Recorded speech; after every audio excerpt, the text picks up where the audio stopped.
वर्ष 2023 का एक बड़ा परिवर्तन होने वाला है। 30 अक्टूबर 2023 को यह परिवर्तन होने वाला जो एक महापरिवर्तन है। जय श्री गणेश, नमस्कार। मैं आचार्य संजय द्विवेदी। मेरे समस्त प्रबुद्ध दर्शकों का मेरे चैनल पर हार्दिक स्वागत है। वर्ष 2023 का जो एक अंतिम बड़ा परिवर्तन होने वाला है वो राहु और केतु का है।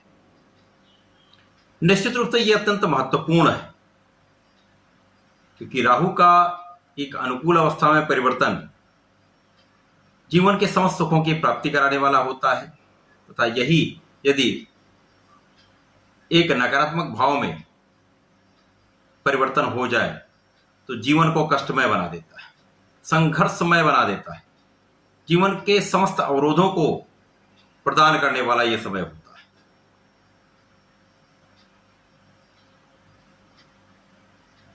अच्छी अवस्था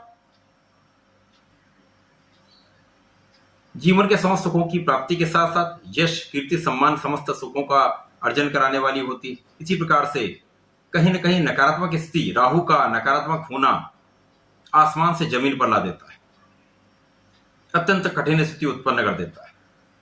9 ग्रहों में राहु एक ऐसे ग्रह जिनका जो चरित्र है, जो नेचर है, जो गुण है, वो समझ में नहीं आता है। आकस्मिकता के कारक हैं राहु, समस्त विश्व के कारक हैं राहु। इसी प्रकार से राहु छद्म है, छलिया है, मायावी है। तो राहु का परिवर्तन सदा ही अत्यंत महत्वपूर्ण होता है क्योंकि एक बड़ा परिवर्तन है। 1.5 वर्ष के लिए परिवर्तन होता है। राहु मेष राशि को छोड़ देंगे तथा गुरुदेव बृहस्पति की मीन राशि में प्रवेश करेंगे।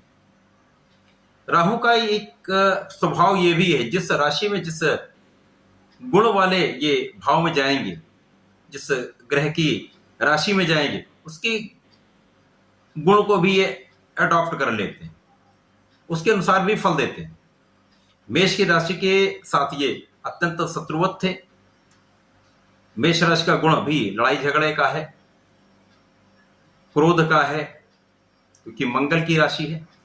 तो राहु जब यहां जाएंगे तो एक विशेष रूप से यहां पर एक कठिनाई का योग बना था। अब जब ये मेष राशि को छोड़ देंगे, गुरुदेव की जल तत्व की राशि मीन राशि में प्रवेश कर जाएंगे, तो यहां पर निश्चित रूप से कहीं ना कहीं एक गुरु का गुण भी इनके अंदर आ जाएगा, स्वभाव भी कुछ उस प्रकार का हो जाएगा, इसके अनुसार कहीं ना कहीं कुछ अच्छे लाभ भी मिलने वाले। आज मैं वृषभ राशि के लिए, जो राहु की भी उच्च राशि कही जाती है, राहु के राशि परिवर्तन का क्या प्रभाव मिलने वाला है, किस प्रकार के लाभ मिलेंगे, कौन सा भाव प्रबल होगा, कहां कितना लाभ ले पाएंगे, कहां पर समस्या आ सकती है, उसका क्या निराकरण है, संपूर्ण विश्लेषण मैं पूर्ण तरीके के साथ करने जा रहा हूं।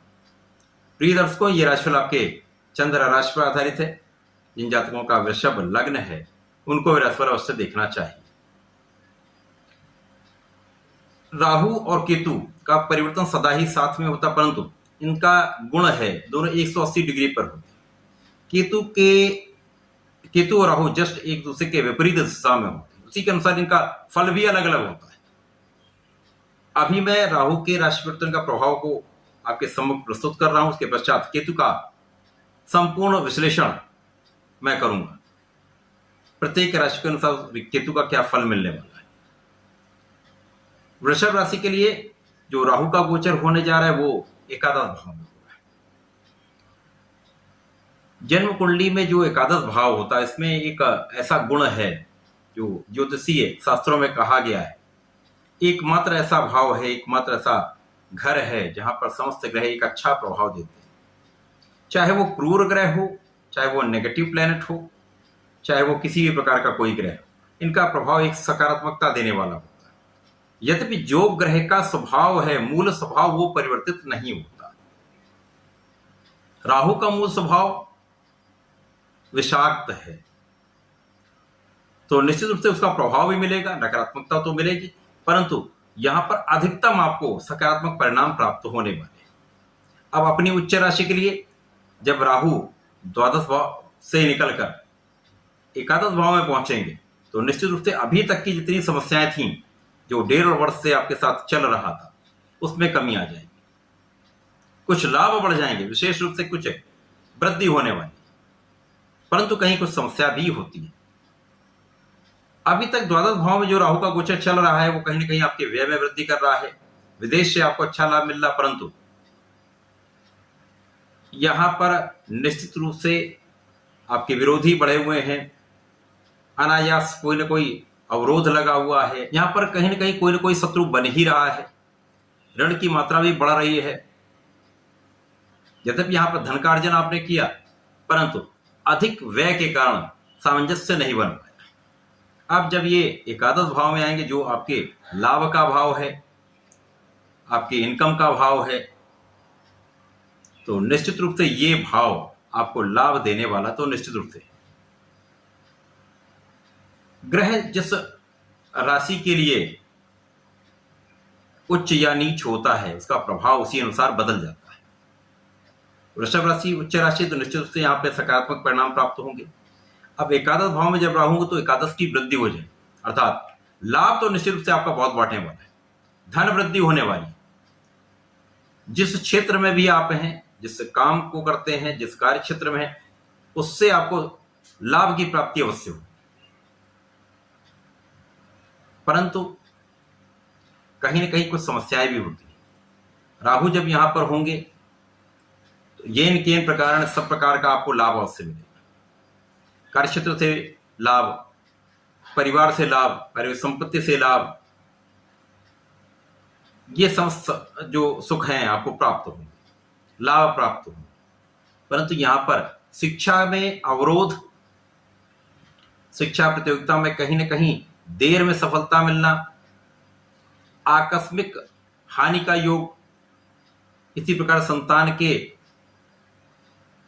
कारण आपके तनाव में वृद्धि या संतान के स्वास्थ्य में समस्या, प्रेम संबंधों के लिए बिल्कुल भी समय अच्छा नहीं। यद्यपि यहाँ प्रेम संबंध निश्चित रूप से बनेंगे जो आपके लिए कष्टकारी सिद्ध होने वाले, तो यहाँ पर बहुत संयम आपको रखना होगा, अपने बुद्धि बल का प्रयोग करना होगा,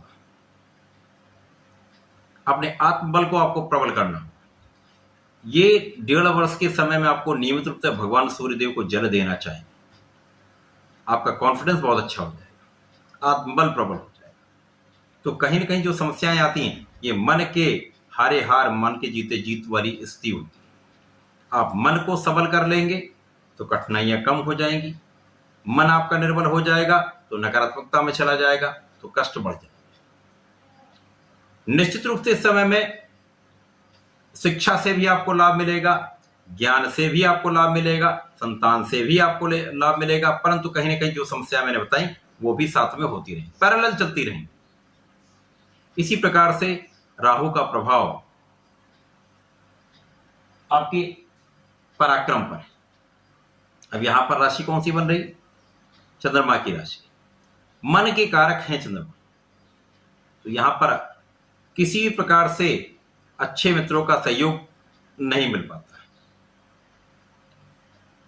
छोटे भाई बहनों के साथ या तो दूरी हो जाती है या तो क्लेश उत्पन्न हो जाता है। साथ ही साथ यहां पर आप परिश्रम करने के बाद भी आपको उतना लाभ नहीं मिलता, या किसी न किसी प्रकार से आप उतना परिश्रम नहीं कर पाते। राहु का प्रभाव निश्चित रूप से यहां पर आपके सप्तम के भाव पर कहीं ना कहीं कुछ समस्या उत्पन्न करने वाला है।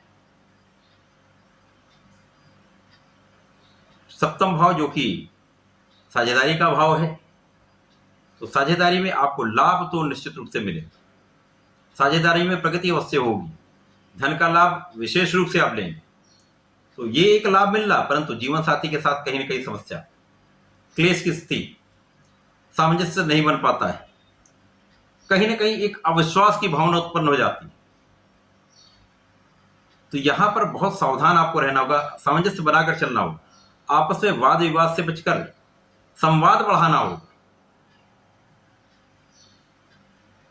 साझेदारी में संयम रखकर आपको काम करना होगा। लाभ तो 100% बढ़ेगा, आपका धन लाभ अवश्य होगा। वृषभ राशि के लिए जब राहु एकादश भाव में होंगे तो निश्चित रूप से यहां पर आपके धन की प्रबलता आपको प्राप्त होगी, परिवार का सहयोग मिलेगा, संपत्ति का भी आपको लाभ मिलेगा, धन वृद्धि के संपूर्ण योग हैं, कार्यक्षेत्र में प्रगति अवश्य होगी, परंतु जो एक विरोधात्मक चीजें होती हैं राहु के साथ, वो भी होती रहेंगी। स्वास्थ्य समस्या कभी कभी होगी, आप उतना परिश्रम नहीं कर पाएंगे, वाद विवाद कहीं ना कहीं होता रहता है। तो इन सब चीजों से आपको बचकर रहना होगा, सामंजस्य बनाकर चलना होगा, परंतु अपने कार्यक्षेत्र पे आपको निष्ठा के साथ कार्य करना होगा। यहां पर आपके कार्यक्षेत्र की स्थिति बहुत अच्छी है, आपके धन के क्षेत्र की स्थिति बहुत अच्छी है, साथ ही साथ आपकी लग्न भी अच्छी स्थिति में है। तो यहां पर बहुत बड़ी कोई समस्या नहीं है, केवल केवल आपको ध्यान देने की आवश्यकता है। राहु का जो नकारात्मक प्रभाव उसको दूर करने के लिए प्रत्येक मंगल शनिवार को भगवान बजरंगबली महाराज के चोले का अर्पण आप करें, उनको चोला चढ़ाएं। किसी भी दिन कर सकते हैं, मंगलवार को भी कर सकते हैं, शनिवार को भी कर सकते हैं।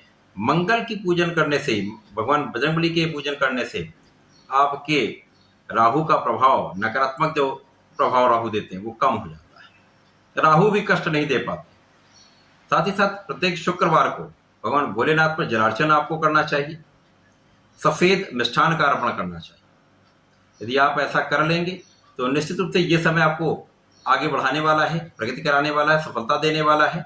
और जो आपके ये कष्ट जो बीच बीच में होते रहते हैं या ये होने वाले हैं, जो समस्याएं होने वाली, उनसे भी आप बचते चले जाए, लाभ की वृद्धि हो जाए। तो ऐसा करके इसका लाभ लें। धन्यवाद, नमस्कार।